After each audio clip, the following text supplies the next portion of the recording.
Hello again, this is Sean O'Neill, Senior Hospitality Editor for Skift. Today on the Skift Podcast, we revisit a session from the Skift Future of Lodging Forum.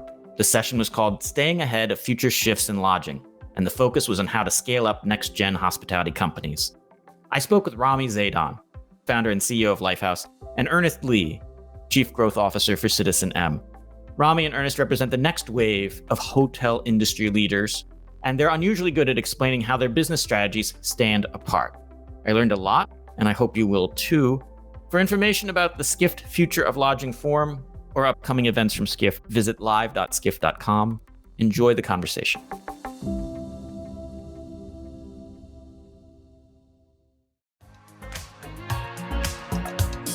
Please welcome the founder and CEO of Lifehouse Hotels, Rami Zaidan, and the Chief Growth Officer of CitizenM, Ernest Lee, in conversation with Skift Senior Hospitality Editor, Sean O'Neill. Oh, sorry, are you waiting? Oh, no. So we've heard, we all are very familiar with like the generic global brands and how they approach hospitality. And so we have two emerging brands. We're going to find out, level set about how they're approaching guest behavior and adopting some of the trends we've been talking throughout this conference. We are taking questions from the audience, so feel free to put your questions into the app and we'll get to them. So I'd like to start, Ernest, with you with sort of a basic question of like, what kind of guest comes to CitizenM? Yeah, so we focus on a guest that we call the mobile citizen. That's actually who we named our company after. And this is somebody that really works mostly on their laptop. They travel frequently, mostly to the big cities, both business and for pleasure. And they're really driven by experience. So that can mean either art, design, food and beverage, programming. And they resonate with us and we resonate with them really because of our locations. We've got buzzy lobbies, very tech-centric, and we're very value-oriented as well. So what has changed in customer behavior in the past couple of years? Has anything sort of you've noticed maybe appears in the booking data? Yeah, so I think, what has been most interesting for us has been, something that this conference is really focused on is the theme of decentralization and distributed work and what that means for one's lifestyle when you have that flexibility. And this was always been something that we've even been interested in before the pandemic because we're doing a big project with one of the big tech companies. I think Skift has written about it, and we would always comment on how this is the Facebook building a hotel on the campus at Facebook. Okay. So we'd always comment on how their teams were organized. Right? They'd have people on the same team, and they'd have members of the team all located in different cities, and they'd all fly in to meet each other, once a month or once every other month. And some of them weren't even employees of the company, but they were actually contractors. But it felt like they were part of the same team. And we're like, oh, that's sort of interesting. And you look now, and you're like, oh, was that a little bit of a glimpse to the future of how work is going to be organized? And what does that mean for hotels when work is no longer centered around the office? And so for us, we're wondering, hey, what other use cases and what other application and role does hotel fit when maybe the only physical place that's consistent that people get to see each other and their colleagues and their clients is the hotel itself? And could we be sort of a pseudo workplace for this newfound flexibility? Okay, maybe if we can bring up some imagery of the CitizenM experience. So just to build on that a little bit, Ernest, with our company, we've stated several CitizenMs as part of our team meetings over the past few years. And it was noticeable that in the lobby pre-pandemic, you really had that sense of locals coming in and using it as like a co-working space to a certain extent. How do you sort of see anything changing as you come out of the pandemic, just building on your points of decentralization, taking advantage of your assets? Yeah, so one of the things, once we had enough time to really focus on how to organize the business coming out, was we immediately went to our customer base, right? And we asked ourselves, okay, who are these people that we felt were going to be the earliest adopters of flexible work? And we immediately said, okay, SMEs, right? And we spent countless hours trying to interview them, feedback forums, focus groups, really to understand, okay, what is the role in travel in this new lifestyle, and what are you looking for? And this is small to medium enterprises, right? Yeah. Mm-hmm. And the takeaways that we got were, one, what they're really focused on is predictability, and two, they're really focused on value. And so one of the ways that we've responded to that is we recently rolled out a new membership program. It's called My CitizenM Plus. And the concept is very simple, where you pay $12 a month, and in return, you get 10% off our best rates, you get a free room upgrade, free late checkout, and you get a room availability guaranteed.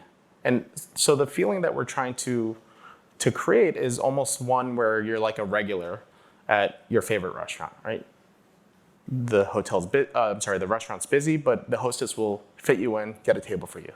The chef will, send out some dishes on the house. And there's this feeling of belonging, there's a feeling of familiar, there's a feeling of routine that we felt was very important for this new type of mindset. So about how many members do you have in the subscription program? So we've been live for about 6 weeks, minimal marketing, but we're trending and closing in on 2,000 so far. And you've only been sort of marketing to people within your own list, I suppose? Mostly, yeah. And you said $12 a month, but I guess it's a minimum 1-year contract, or? Commitment of 1 year. Okay. Mm-hmm. And the perks, again, so it's like 10% off, you said? Or? Yeah, so 10% off, free room upgrade, free late checkout, and guaranteed room availability. And US only, or? Nope, global. Okay. Yeah, and the math that we're trying to get to is, okay, somebody's going to sign up and say, when do I break even on this? And we want to basically get to a 2-night turnaround. A 2-night turnaround would be break even? Yeah. Okay. So Rami, thanks for your patience. Bring you into the conversation here. What kind of guest stays at a Lifehouse? Yeah, so by way of background, we have a brand and we also have a management company. So we have 55 properties, and only a subsection of that is actually the Lifehouse brand. So we cater to every customer. We've got a hyper luxury hotel that's $2,000 a night, and we've got a motel in Kansas that's $100 a night. So what we've tried to do, the problem we're trying to solve is not necessarily replicate the exact same thing everywhere, which we try to do on the brand a little bit, but on the management side, it's like figuring out utility function and then putting different coefficients on those variables for every hotel, so we can try to understand what is the maximizing utility function for each guest at each property at scale. And that's kind of a different challenge, I think. And the question we ask ourselves is less, what does a guest want, but maybe more a high resolution question of what does a guest, what makes sense to give them? And we focus on small hotels, and it usually makes sense not to give them very much. And so what we're trying to do is invest in scalable strategies of giving guests the same things at the different tiers. So in a luxury hotel, we've invested in some luxury software components and service elements, and kind of at the lower tier, kind of a similar equation. Okay. We have a slide about the ethos at Lifehouse we can bring up, but tell us a bit to this. You have your pillars. How does this guide you? This is for our brand, our consumer brand. So what we've tried to do with the consumer brand is, unlike CitizenM, we don't own our real estate, and so we have to respond to the real estate. And I think kind of the utility function for our Lifehouse brand is oriented around, value is certainly a big variable in that equation, and local roots is another, and that kind of jargon has been overused and abused pretty dramatically. And so what we try to do is respond to the real estate and tell a unique story. I think our fundamental thesis with the brand is the best boutique hotels are, designed by an individual that's kind of told an authentic, true story. And how do you scale that? That's a difficult thing to scale. So what we've tried to do is design a system and a creative process that kind of allows us to develop these new, unique concepts for every hotel and still have that predictability and value pillars that the customers rely on.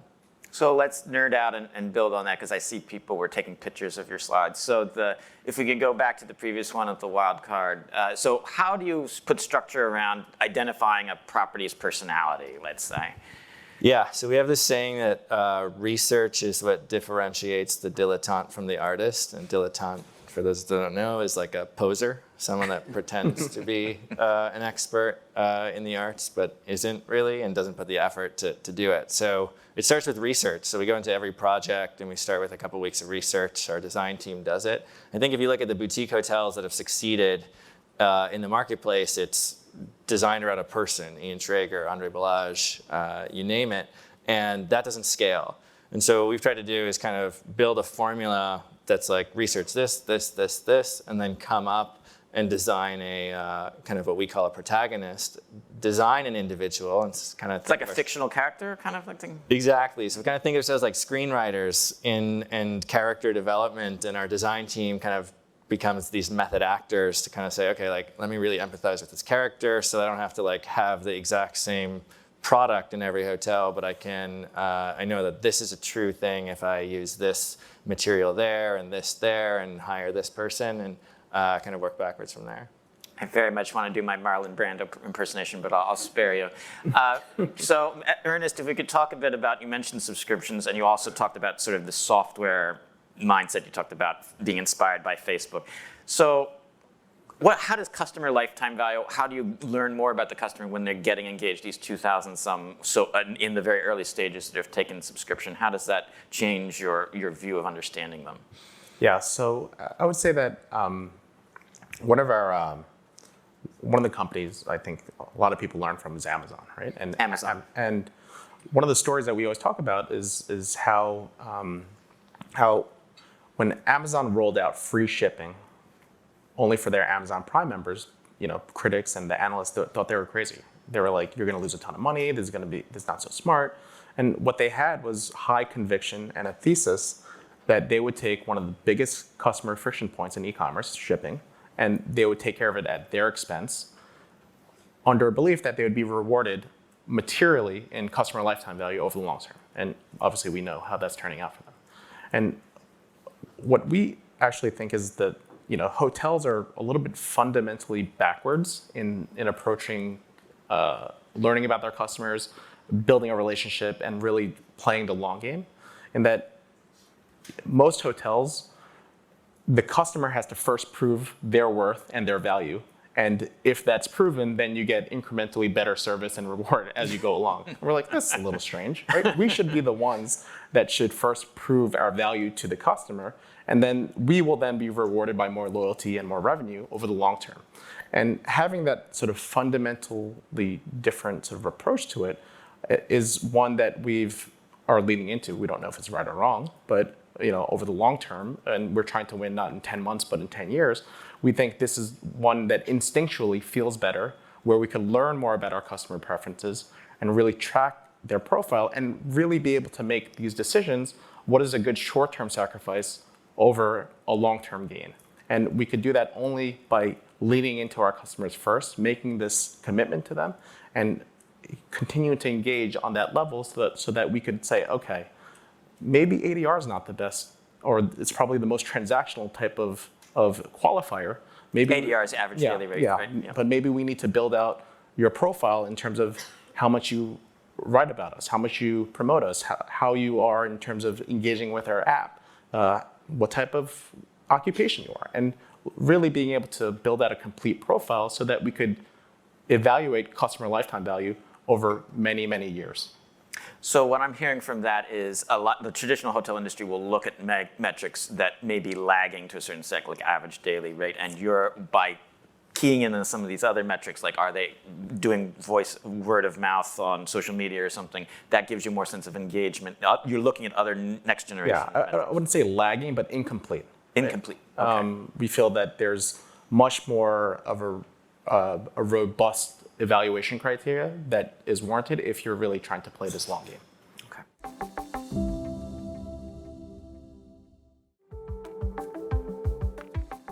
So Rami, yesterday we had the CEO of Kayak, Steve Hafner. He is his company's an investor in Lifehouse. He talked up your book, said you're the greatest thing since Wonder Bread. But I'm wondering, does the world really need Lifehouse? Because for more than a decade we've had soft brands, and they've been trying to tackle sort of a similar one slice of the problem that you were talking about earlier, which is you have this sort of idiosyncratic inventory and trying to put some brand consistency around it, trying to do that at its scale. So what is Lifehouse bringing to the table that's different?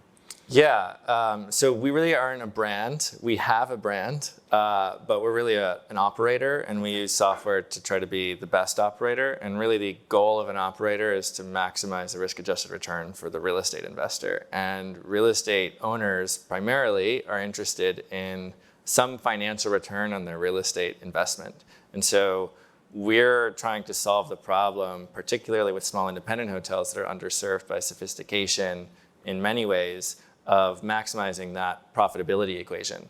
Sometimes hotels need a complete repositioning, and that requires a brand. And so we've built a brand to solve that problem. We're launching a 3-star brand because there's a lot of hotels that don't have public space or food and beverage areas, and there should be a solution for that. And so our fundamental approach is maximize profitability and the reliability of those profits for hotels, and software is the huge competitive advantage there. So we don't do that kind of sexy stuff on the consumer side, but on the back of house side, we're getting rid of finance, accounting, revenue management across the board so that the people on the property, regardless of what the property's brand is, can focus on what they're good at, which is delivering a guest experience or cleaning rooms, what have you.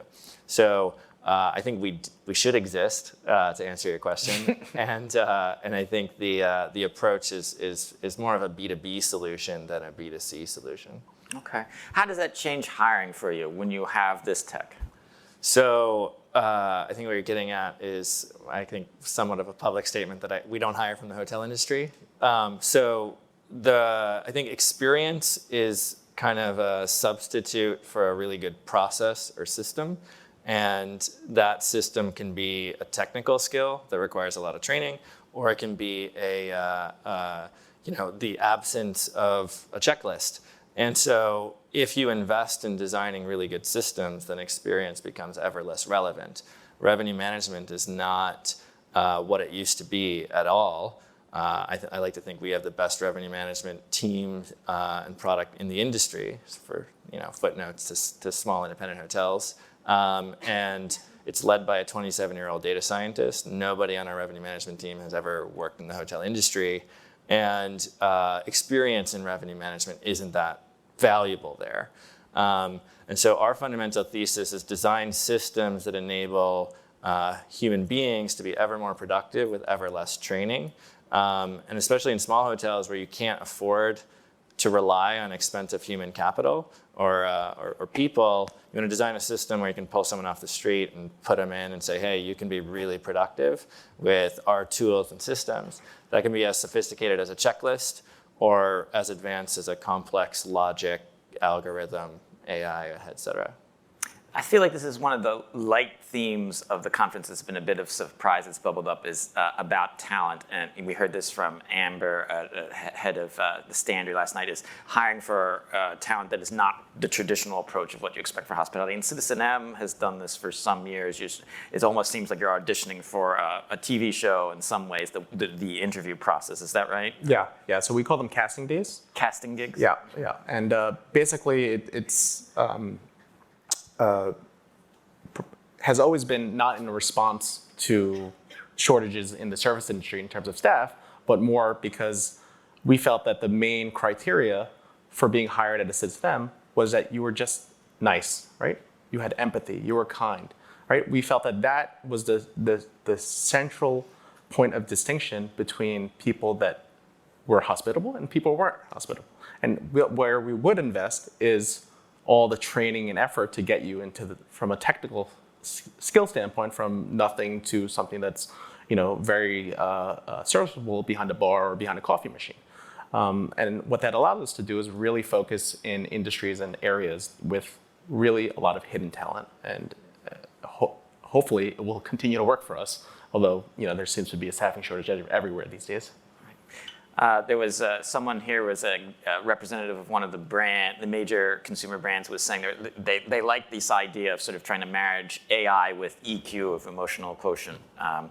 So in terms of hiring, you are a chief growth officer, and that's not a traditional role in the hospitality sector. Mm-hmm. For other hospitality leaders here, why should they hire like a chief growth officer? It's sort of like it's like a SaaS business kind of concept, right? Yeah. So this was a new position for me. I previously used to oversee development and investment for CitizenM for the past 6 years. And where the focus really came from is taking this new role was inspiration from tech and SaaS companies that have really tried to create bridges between departments and areas that are traditionally siloed, right? So how do you create a central cog between product, sales, marketing, brand, finance? And while doing that, you also have people that are managing these teams that are always focused on running the business and then also are responsible for the strategic plan. And so how do you also create a little bit more focus and discipline in terms of what is not just happening today, but also tomorrow? And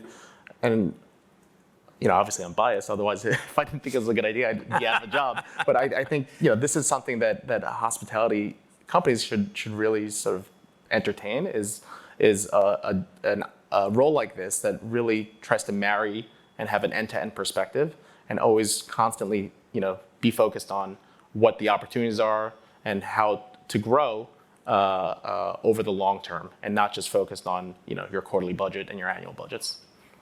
And Rami, do you feel like, given your sort of structure as a company, you have a structural advantage in competing with some of the existing brands that have those soft brands and are in the market? Again, I really don't want to pigeonhole us into just a brand, but but as a management operator, I think white label. I think what's unique about us is we have capital to invest in the previous question you asked me, which is like to build a system that's better than experience requires an investment. And it really makes no sense for independent hotels to invest because it's costly.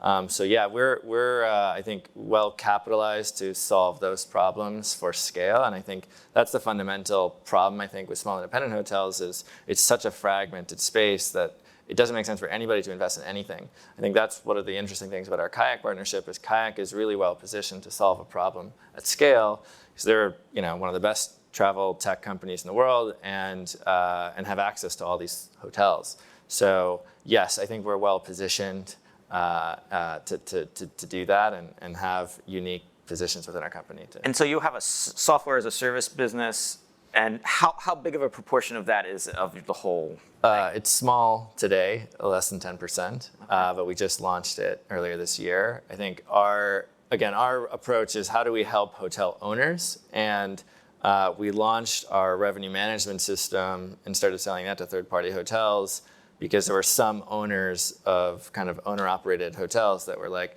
yeah, it's kind of like our baby and we don't want to let go, so we'd love to use your software. And so that was the rationale for doing it versus let's just build SaaS because that's a good multiple right now. Okay, so it's more a la carte was the demand. Yeah, so we have the brand, we have the management alone, we have the software, we actually develop and design hotels as well. Our view is like real estate owners should kind of stick to their guns of deploying capital, and they want one partner to do everything for them. And maybe it doesn't get the tech multiple that everybody is hoping for, but it's a really good value proposition to hotel owners. Okay. So Ernest, a question from the audience. What is your unique selling point at CitizenM? How do you make sure that you have guest loyalty and retention? Yeah, so I think our biggest unique selling point is that we are filling in a white space within urban hotels. Urban hotels. Yeah, so, and also other hotels, but we play in a category that we call affordable luxury, right? Which is basically accessing a high design, high experience hotel, but at an accessible price point. And that allows us to, compete with people who are, staying at more affordable hotels, but are looking for that experience, and also people that are staying at high experience hotels, but are looking for a better price. And from a loyalty standpoint, obviously some of our ambition and leaning into subscription is allowing us to be a little bit more top of mind for folks, but focusing really on the value proposition. So making sure that you're getting a lot for your money. You're getting a great location, you're getting great service, you're getting a very fresh product all the time, as well as making sure that we always have this experience element so that there's a surprise and delight and something that's always unique in every one of your stays so that people keep on coming back. Cool. Rami, was there anything about your new subscription product that is your message to the industry about why they should get it? Our SaaS product? Yeah. Yeah, so again, I think small hotels are kind of a different beast than larger hotels. One of the benefits of small hotels is there's not a lot of people that you need to convince to give a new technology solution that automates jobs, because there's no job necessarily to automate. So what ends up happening is the general manager does all this work and they're really not qualified to do revenue management, digital marketing, pricing. They're not good leaders, like they're not trained as resource planners. And so software can actually do all this complicated stuff better than humans. But there's a lot of resistance to change in the bigger hotels because you have experienced people that are like, technology is not smarter than me. And so in small hotels, what we've tried to solve for is like full automation of functions so that the people on the property can do the things that technology can't do, whether it's clean rooms, give a smile, and then manage housekeepers and make sure they show up for work, which theoretically could be solved with software. So I think our unique approach is an automation DNA of the complicated things. So when I listen to public company earnings for the major global hotel companies, they sort of assume that there's going to be in the next 10 years a huge wave of consolidation. A lot of the independents are going to flag because they're going to be able to pick them up because they can offer the brand consistency and the volume. Are you sort of saying that because of the rise of software as a service players such as yourself, that there's going to be resistance and maybe the independents will be able to hold their own more? Well, I think the resistance is like the fee structure is tough to swallow. My general view is not that positive on brand consolidation necessarily. And we've taken over a few branded hotels ourselves because owners are paying these egregious franchise fees and not getting the ROI on them, and they're stuck in these long-term contracts. And so I think there's been a gravitation, like if you look now, I think like the average number of touch points a consumer has before they make a booking is like 27 or something. I read it in one of your articles. So must be true. Yes. And so there's just a plethora. My boss is laughing. That's great.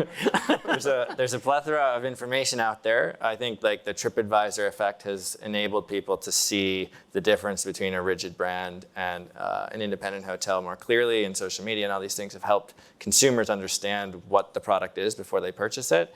And so brand loyalty, I think, declines over time, and I don't necessarily think there's consolidation of brands. I think there should be consolidation of management companies, and I think software can be a tool to enable kind of management companies to consolidate and maybe even enable hoteliers that want to manage their hotel to be independent in doing so because the software is smart enough. Okay, a lot of public companies need to re-rate their stocks. So Ernest, last question we'll leave with you very quickly. You're in charge of growth. So what is the growth plan for CitizenM? Are you like 36 hotels? What's the pipeline? Yeah, so we're 40 hotels, either open or under development. Big wave of hotels opening in the US this year. And so our concentration is really the big cities right now in Europe and the US. And the growth could continue to play into this thesis of what happens when there's more decentralization happening and what happens to hotels when work becomes more flexible and what does that mean for us. And that's something that we're obviously leaning to heavily and something that we're very fascinated and trying to learn more about. Fantastic. Well, thank you, Ernest. Thank you, Rami. Really enjoyed this conversation.